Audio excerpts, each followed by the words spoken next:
Imagine कीजिए, चीन अरुणाचल प्रदेश के बॉर्डर से भारत में घुसने की कोशिश कर रहा है और दूसरी तरफ पाकिस्तान भी कश्मीर से आने की फिराक में। अब इन दोनों जगह इंडियन आर्मी पहुंच जाती है, जो इन्हें वहीं पर रोक कर रख रही है और ढेर करने में लगी हुई है।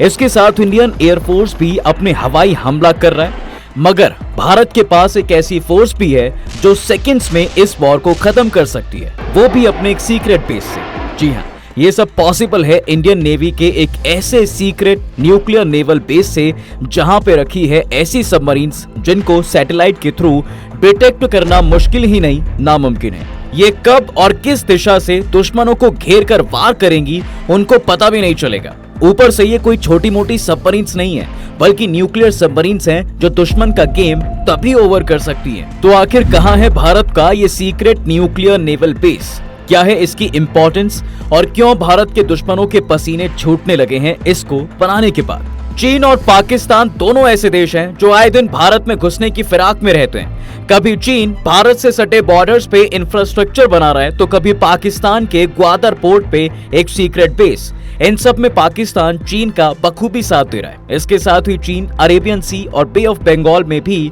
आए दिन कुछ ना कुछ इन्फिल्ट्रेशन करता रहता है। साउथ चाइना सी को तो हड़पने में वो लगभग कामयाब हो चुका है, जिसके बाद उसकी नजरें भारत से सटे समंदर पर हैं, क्योंकि यहाँ पे चाइना की एक ऐसी इंपॉर्टेंट चीज है जिसको अगर ब्लॉक कर दिया जाए तो आधे से ज्यादा चाइना बर्बाद हो जाएगा। इसका नाम है स्ट्रेट ऑफ मलक्का, जहां से चाइना का 80% से ज्यादा ट्रेड सप्लाई होता है और उसकी सबसे इंपॉर्टेंट कमोडिटी ऑयल भी यहीं से आता है। इसलिए अब भारत अपने समंदर की सुरक्षा को देखते हुए कई प्लान्स बना रहा है और इसमें मदद कर रही है इंडियन नेवी। देखिए, भारत सरकार और इंडियन नेवी ने मिलकर अब तक कुछ ऐसे इंफ्रास्ट्रक्चर और नेवल वेपन्स समंदर में बना लिए हैं जिस वजह से दुश्मन कांपने लगे हैं और फ्यूचर के लिए भी अभी से पूरी प्लानिंग की जा रही है। आज के समय में सबमरीन्स नेवल वॉरफेयर की बैकबोन है, चाहे कोस्ट लाइन का डिफेंस हो, समुद्र में अपना दमखम दिखाना हो या तो सेकंड स्ट्राइक कैपेबिलिटी करनी हो।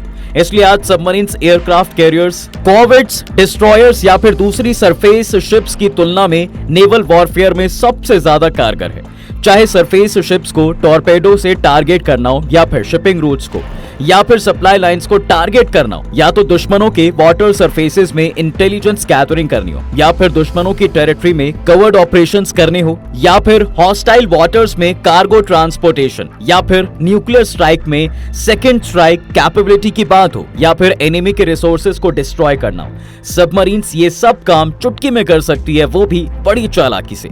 आज पाकिस्तान 8 सबमरीन्स ऑपरेट करता है और चीन के साथ मिलकर 8 और सबमरीन्स ऑर्डर कर चुका है। वहीं चीन 68 सबमरीन्स ऑपरेट करता है, जिसमें से 8 न्यूक्लियर कैपेबल है। इन दोनों के मुकाबले भारत सिर्फ 18 सबमरीन्स ऑपरेट करता है और हमारे पास एक भी न्यूक्लियर अटैक सबमरीन्स नहीं है। मगर इन 18 सबमरीन्स में हमारे पास 2 ऐसे सबमरीन्स हैं जो इंडिजिनियसली बिल्ट हैं और ये ballistic missiles nuclear powered submarines हैं। इसकी शुरुआत होती है 1971 के भारत पाकिस्तान वॉर के दौरान, जब अमेरिकी प्रेसिडेंट रिचर्ड निक्सन ने ताकत का प्रदर्शन करते हुए न्यूक्लियर पावर्ड यूएसएस एंटरप्राइजेस के लीडरशिप में टास्क फोर्स 74 नाम की एक कैरियर बैटल को बे ऑफ बंगाल के इंटरनेशनल वाटर्स में भेजा। इस बीच टास्क 74 इंटरनेशनल वाटर्स में रहा, जहां वो कानूनी तौर पर रहने का हकदार नहीं था। ये सब अमेरिका ने इसलिए किया क्योंकि वो पाकिस्तान को अपना एक अलाय मानता था और भारत से पाकिस्तान का इस वॉर में हारना उसको सही नहीं लग रहा था, जिस वजह से उसका इस वॉर में कोई रिलेशन ना होने के बावजूद भी वो भारत को बस अपनी धाक दिखाना चाहता था और बांग्लादेश के लोगों पे जो जुल्म पाकिस्तान ने किए उस पे चुप्पी साधे बैठा था। हालांकि इसके जवाब में सोवियत यूनियन ने भारत के सपोर्ट में अमेरिकी टास्क फोर्स का पीछा करने के लिए व्लादिवोस्टॉक से न्यूक्लियर मिसाइल से लैस तक सबमरीन भेजी। इस पूरी घटना ने तब के प्रधानमंत्री इंदिरा गांधी के लिए न्यूक्लियर वेपन्स और बैलिस्टिक मिसाइल सबमरीन्स के इंपॉर्टेंस को जगा दिया था। लेकिन 1974 में स्माइलिंग बुद्धा न्यूक्लियर टेस्ट के बाद नेवल हेडक्वार्टर्स में director of marine engineering DME ने एक प्रोजेक्ट इनिशिएट किया, जिसमें भारत का खुद का इंडिजिनियस न्यूक्लियर प्रोपल्शन सिस्टम बनाने की शुरुआत शुरुआत की जाने वाली थी। इस वजह से शुरू होता है 1990 में इंडियन नेवी का एडवांस टेक्नोलॉजी वेसल प्रोजेक्ट, जहां डिजाइन और कंस्ट्रक्ट करना था भारत की न्यूक्लियर सबमरीन को। उस वक्त के डिफेंस मिनिस्टर जॉर्ज फर्नांडिस इस प्रोजेक्ट को 1998 में कन्फर्मेशन दे देते हैं। इस प्रोजेक्ट का इनिशियल इंटेंट था nuclear powered fast attack submarines को डिजाइन करना।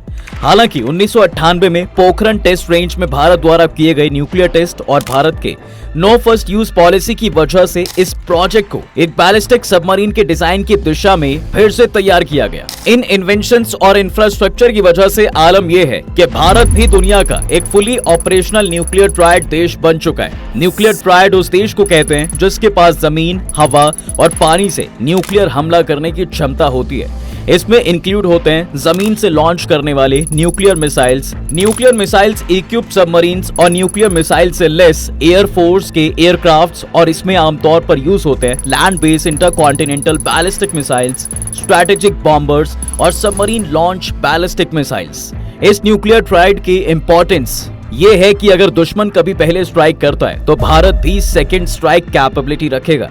साफ शब्दों में इसका मतलब है कि अपने आप को पूरी तरह से तबाह होने से बचाना और तभी के तभी दूसरे देश को जवाब देना और उसके हमले के बाद ही अटैक करना। न्यूक्लियर ट्रायड कंट्रीज के पास कोई ऐसी वैसी मिसाइल्स नहीं होती, बल्कि ये वो मिसाइल्स हैं जो बहुत दूर तक ट्रैवल कर सकती हैं और अपने देश की सुरक्षा में हर वक्त रेडी रहती हैं। ये न्यूक्लियर ट्रायड एक टॉप सीक्रेट कोलैबोरेशन का भी एग्जाम्पल है और ये सब पॉसिबल हो पाया देश के armed forces, atomic energy, space और डिफेंस सेक्टर के एक्सपर्ट्स की वजह से।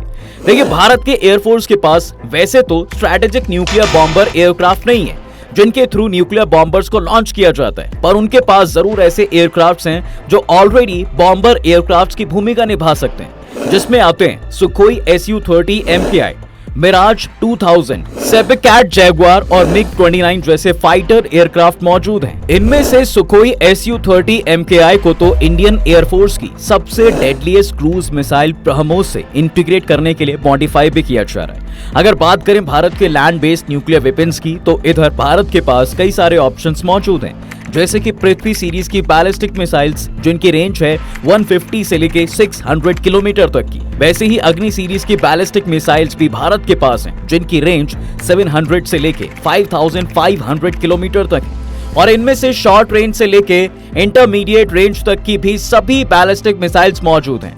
रही बात भारत के सी बेस्ड न्यूक्लियर वेपन की, तो इसके लिए भारत के पास धनुष मिसाइल है जो कि पृथ्वी मिसाइल का ही एक नेवल वेरिएंट है। इसके साथ भारत के पास सागरिका नाम की सबमरीन लॉन्च बैलिस्टिक मिसाइल्स भी है और इसके साथ ही DRDO ने अग्नि 3 submarine launch ballistic missile version भी बनाई है जिसकी रेंज कम से कम 3500 से लेके 5000 किलोमीटर तक की है। एक न्यूक्लियर ट्रायड पावर होने के बावजूद भी भारत ने नो फर्स्ट पॉलिसी यूज की प्रतिज्ञा ली हुई है, मगर उसने इसके साथ साथ उसने दुश्मनों को ये भी कहीं ना कहीं बता दिया कि अगर भारत पे पहले अटैक होगा तो भारत तभी के तभी उसका जवाब जरूर देगा। इसलिए भारत द्वारा बनाया गया है खुद का एक ऐसा इन्वेंशन जिसको submersible ship ballistic missile nuclear यानी SSBM के नाम से जाना जाता है। भारत ने पहले ही ये पहचान लिया था कि इंडियन ओशियन में उसके नेशनल सिक्योरिटी हितों की रक्षा के लिए नेवल सुपरमेसी बहुत इंपॉर्टेंट होगी, क्योंकि पड़ोसी देशों की न्यूक्लियर सबमरीन आसपास के एरियाज में गश्त लगा रही थी। इसलिए भारत ने 1980 में ही एडवांस टेक्नोलॉजी वेसल यानी ATV प्रोजेक्ट लॉन्च कर दिया था और इसने न्यूक्लियर पावर्ड सबमरीन्स के डिजाइन और मैन्युफैक्चरिंग में भारत की जगह बनाई। मगर प्रॉब्लम ये थी कि भारत अभी नया देश था और उसके पास इतनी टेक्नोलॉजी नहीं थी, जिसकी वजह से इनको बनाने में प्रॉब्लम आ रही थी। इसलिए लेट 1980s में सोवियत यूनियन के भारत के अच्छे रिलेशनशिप होने की वजह से अपनी खुद की न्यूक्लियर सबमरीन भारत को लीज पर दे दी, जिसका नाम था चार्ली 1 क्लास SSN INS चक्र, जिसने इंडियन नेवी में 1987 से लेके 1991 तक सर्व किया। इसका फायदा ये हुआ कि इस सबमरीन की मदद से इंडियन नेवी स्टडी कर पाई न्यूक्लियर प्रोपल्शन टेक्नोलॉजी और उसकी मेंटेनेंस प्रैक्टिसेस को। इन सब एक्सपीरियंसेस ने भारत को काफी विकसित किया, जिसकी वजह से भारत खुद का SSN और SSBN प्रोग्राम लॉन्च कर पाया। इसने जन्म दिया भारत की पहली खुद की बनाई nuclear ballistic missile submarines SSBNs, जिसको ATV के अंडर डेवलप और डिजाइन किया गया और जिसको आज हम लोग INS अरिहंत के नाम से जानते हैं।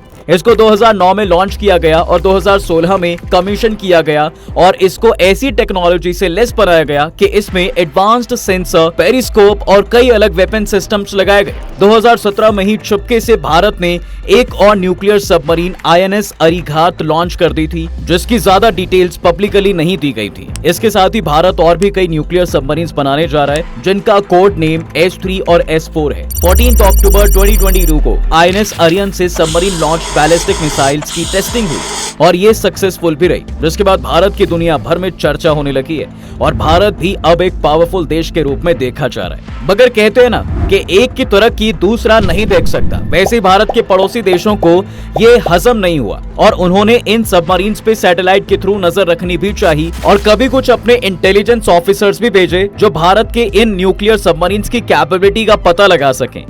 इस फिल्ट्रेशन को नजर में रखते हुए भारत ने प्लान किया अंडरग्राउंड सीक्रेट बेस का, जहां इन न्यूक्लियर सबमरीन्स को रखा जा सके और दुश्मन उसका पता भी ना लगा सके। इन दोनों पड़ोसियों को देखते हुए भारत ने 2 सीक्रेट नेवल बेस बनाए हैं। एक भारत के वेस्ट कारवार में है, जो कि 500 किलोमीटर साउथ ऑफ मुंबई से दूर है, और दूसरा eastern region Bay of Bengal के विशाखापट्टनम में। कारवार का बेस काफी पहले बन चुका था, मगर बे ऑफ बंगाल में चाइना अपनी ताकत बढ़ाने की कोशिश कर रहा है। एक ऐसी ही सिमिलर फैसिलिटी चीन ने योलिन नेवल बेस पर बनाई है। 2020 में इसकी सैटेलाइट इमेजेस रिलीज की गई थी, जहां एक अंडरग्राउंड बेस बना हुआ है उनकी अपनी न्यूक्लियर सबमरीन्स के लिए। मगर मुकाबला करने के लिए भारत भी आंध्र प्रदेश के रामबिली गांव से सटे समुद्र में नीचे जमीन के अंदर एक चमत्कार करने जा रहा है और इसका नाम है INS वर्षा और ये भारत का सीक्रेट सबमरीन बेस होगा। इसको बनाने का 3.75 अरब डॉलर का खर्चा आ रहा है और ये मेगा प्रोजेक्ट 20 वर्ग किलोमीटर के विशाल क्षेत्र में फैला हुआ है, जिसमें एक पहाड़ में सुरंगों का एक नेटवर्क तैयार किया गया ताकि छुपके से सबमरीन्स के ऑपरेशन को अंजाम दिया जा सके। भारत के ईस्ट कोस्ट पर यह advance naval base Bay of Bengal में एक इंपॉर्टेंट पॉइंट के रूप में काम करेगा। यहाँ पर 10 न्यूक्लियर सबमरीन को रखा जाएगा और यह बेस 2025 से 26 तक ऑपरेशनल हो जाएगा। इस बेस को एडवांस इंजीनियरिंग के तौर पर तैयार किया जा रहा है, जिसमें पहाड़ों में कई सुरंग किए गए हैं और बड़े बड़े घाटों का निर्माण किया गया है। इसके अलावा कई डिफरेंट फैसिलिटीज भी तैयार की गई हैं। भारत का ये base Bhabha atomic research centre यानी BARC से काफी नजदीक है, जो भारत के न्यूक्लियर वेपन प्रोग्राम से जुड़ा हुआ है। इस जगह को न्यूक्लियर बेस बनाने के लिए काफी सावधानी से चुना गया है और रामबिल्ली अपने जबरदस्त अंडरग्राउंड चैम्बर्स के लिए ही जाना जाता है, जो सबमरीन्स को सुरंगों के जरिए बिना सतह पर आए यहां आने और बाहर निकलने की इजाजत देते हैं। इसका सबसे बड़ा फायदा यह है कि दुश्मन देश के सैटेलाइट्स सबमरीन्स के बारे में जानकारी नहीं जुटा सकते, इसलिए यह जगह भारत के लिए एक परफेक्ट जगह है जहां सबमरीन्स को छिपा कर रखा जा सकता है। INS वर्षा एक स्ट्रैटेजिकली रूप से डिजाइन किया गया है, जिसमें भारत की न्यूक्लियर पावर से चलने वाली सबमरीन्स, बैलिस्टिक मिसाइल SSBN और हमलावर SSN दोनों प्रकार की सबमरीन्स रखी जा सकती हैं। इसके साथ ही बेस में एडवांस डॉकिंग सुविधाएं, मरम्मत यार्ड और युद्ध सामग्री सहित एक मल्टी लेवल फैसिलिटी है। INS वर्षा से अब भारत सिर्फ भारतीय तटों तक ही नहीं बल्कि विशाल इंडो पैसिफिक रीजन में काफी आसानी से चीन का शिकार कर सकता है। तो ये है दोस्तों भारत का सीक्रेट न्यूक्लियर सबमरीन प्लान, जिससे अब भारत भी धीरे धीरे एक सुपर पावर बनता जा रहा है। आपकी क्या राय है इस टॉपिक के बारे में कमेंट करके जरूर बताएं। तब तक के लिए हम आपसे विदा लेते हैं, जल्द हाजिर होंगे एक नए इंटरेस्टिंग टॉपिक के साथ। ये वीडियो पसंद आया तो इसे अपने दोस्तों के साथ शेयर कर दो और हाँ, वीडियो को लाइक करना ना भूलें। अगर आपने हमारे चैनल को अभी तक सब्सक्राइब नहीं किया है तो वो भी कर दें, साथ ही बेल आइकॉन प्रेस करना बिल्कुल ना भूलें ताकि हमारी वीडियो आप तक जल्द से जल्द पहुंच सके।